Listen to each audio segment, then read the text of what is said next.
Question 2. What's your favorite way to waste time?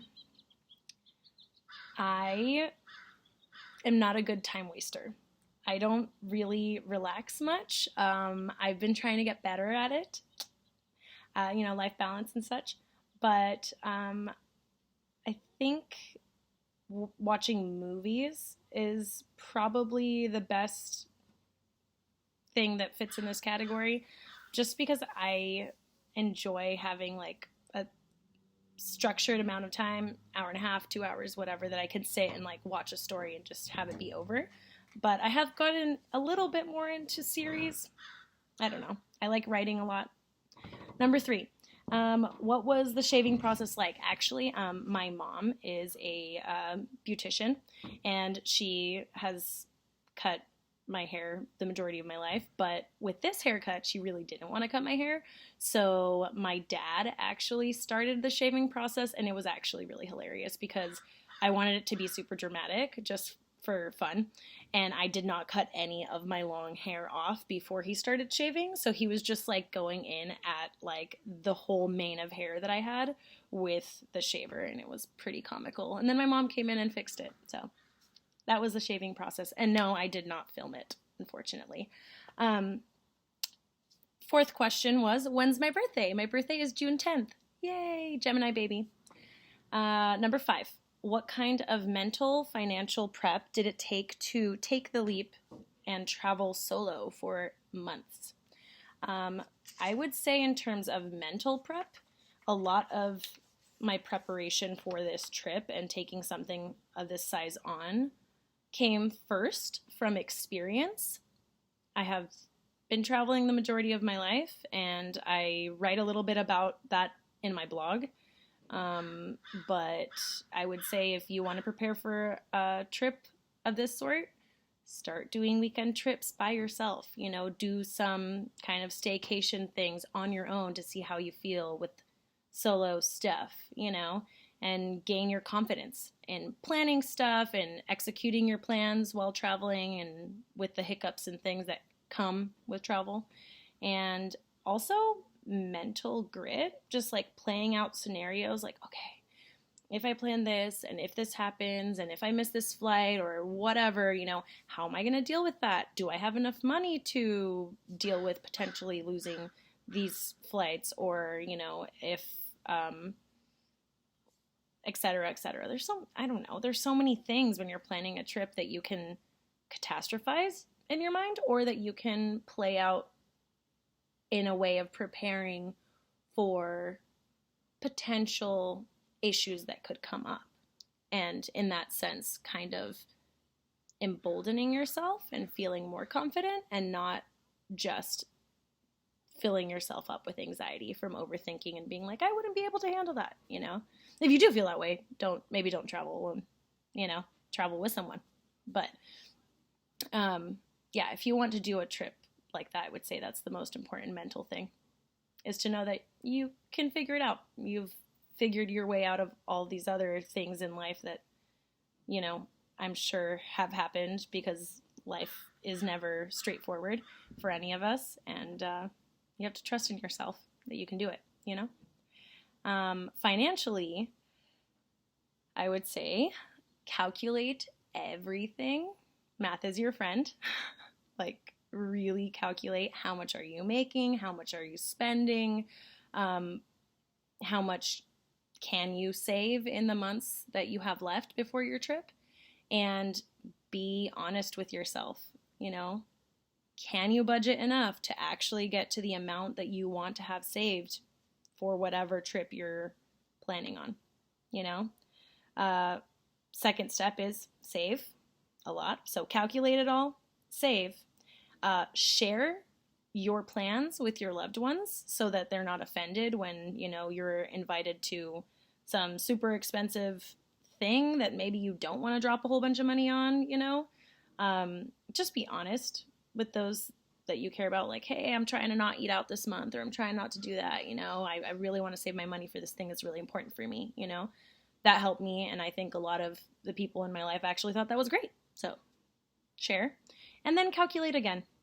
The closer and closer that you are to your trip, just keep calculating, making sure that you are on your path, on track with what you were hoping to have saved by whatever month, and just stay on top of your finances. Do not let yourself buy a whole bunch of things that you don't need. Number 6, what is one thing that you wish people did while they traveled somewhere? I would say the one thing I wish everyone did when you travel somewhere is to have some sort of a local experience. So leaving the touristy part of the city, not to endanger yourself, but to experience what locals do. So going to maybe like a little suburb outside of the city and just, checking it out, seeing kind of how people live there, I recently heard of someone taking a cooking class while they were in Mexico and having a real experience learning about how to make tortillas from scratch. And I thought that was so cool. I was like, oh, that's a local experience I would have never thought to do. I don't really like cooking, but it's an idea for others. Another thing would be to have a conversation with a local, like a real conversation about what they think about their home, what they feel like the issues of their country are politically, economically, just in general, whatever you care about, ask them about that. And I think the easiest person to complete this kind of goal with is taxi drivers. I love talking to taxi drivers. They always know everything about what's going on because they talk to so many people at, all class levels in their society, and you learn a lot. When I went to Uruguay in 2016, I think, the taxi driver that I had in Montevideo was super interesting. He was wonderful. He just, really defined what kind of the temperature was socially and politically in his country. And he was like, we're doing great. Our country is well off for like a small Latin American country. And we have a strong leader and all these things. It was just so positive. And I was like, yeah, sweet, So taxi drivers.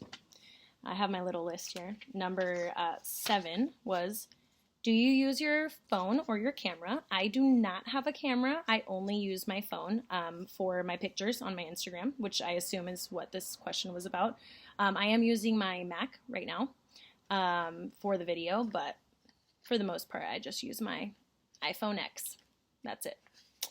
Number 8, how often do you binge watch shows? So, as I said before, I am not the best at just relaxing and doing like chill stuff, I like to go, and I have a lot of projects that I get very excited about, as you all can see. So I have not seen a lot of the more famous TV series out there, but I have watched the entirety of Game of Thrones. I really liked that and binge watched that a few summers ago. And I actually stayed up last night watching what is it called? Love is Blind. So dumb, honestly. Ridiculous show. But at the same time, I had to know, and that's I think the reason that I don't like TV shows is because as soon as you see the trailer, it's like, oh, what is this? I'm going to spend an entire day watching it, and I just don't like it. Yeah. Usually it's not my thing, but there's a few shows that get me. Number 9. What would your ideal way to spend the weekend be? My ideal weekend would be going running or hiking, probably Saturday morning. Going dancing Saturday night. I love dancing. I wish I could go dancing every single week, like salsa dancing or, top 40 or bachata, reggaeton, like whatever, live concert, some sort of dancing. And probably spend all day Sunday with my friends, with my family, doing whatever. I'm easy. I really like just enjoying the people in my life. That's my favorite thing to do. Question number 10. What's the best way to start your day?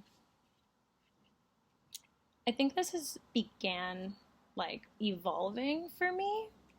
I would say in general, as a human, drinking a whole glass of water just feels really good to wake up and be like, oh, I'm so asleep still, and just like down a whole thing of water and then feel alive, you know? But lately I've been trying to do more yoga in the morning. I like it. It's nice. I think I get lazy and I'm not so motivated to do it yet, but the more and more that I try to like get myself out of bed and into my yoga clothes and actually on the mat, the more I realize how much I really need to stretch in the morning. So I'm working on that, yoga. And the last question, has anyone ever saved your life? I thought about this for a while.